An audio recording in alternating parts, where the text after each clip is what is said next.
आजचा आपला पहिला विषय आहे ऐतिहासिक विशाळगडाला पडलेला अतिक्रमणाचा वेढा आणि त्या विरोधातील आंदोलन आणि त्यावरून रंगलेला वाद।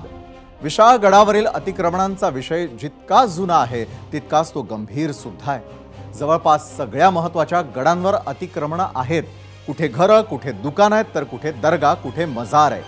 2022 साली नोव्हेंबर महिन्यामध्ये शिंदे सरकारने सर्जिकल स्ट्राइक करत प्रतापगडावरील अफजल खानाच्या कबरी सभोवतालचं अतिक्रमण पाडलं आणि स्वराज्याच्या शत्रूचं उदात्तीकरण थांबवण्याचा प्रयत्न केला होता।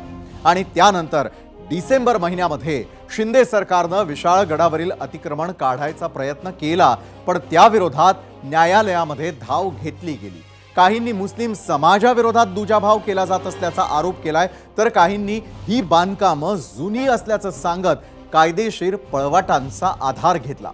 2023 साली उच्च न्यायालयाने अतिक्रमण हटवण्यास स्थगिती दिली आणि त्यानंतर बैठका घेत सामोपचाराने आणि कायद्याच्या कक्षेत हा विषय सोडवण्याचे सरकारचे प्रयत्न सुरू झाले। पण तेव्हापासून हा मुद्दा सतत चर्चेत आहे आणि यावरून आंदोलनही सुरू झाली। शिवप्रेमींच्या भावना लक्षात घेत रविवारी 14 तारखेला माजी खासदार संभाजीराजेंनी अतिक्रमण विरोधी आंदोलनाचं नेतृत्व केलं। तिथे शिवभक्तांचा आक्रोश पाहायला मिळाला, काही तोडफोडीच्या घटना घडल्या आणि हा विषय पुन्हा एकदा ऐरणीवर आला। काल या प्रकरणामध्ये आजच्या सर्व घडामोडी आणि आज कोल्हापूरचे खासदार शाहू महाराज, आमदार सतेज पाटील विशाळगडाला भेट देण्यासाठी गेले होते, तेव्हा नेमकं काय झालं हे सुद्धा आपल्याला पाहायचं आहे।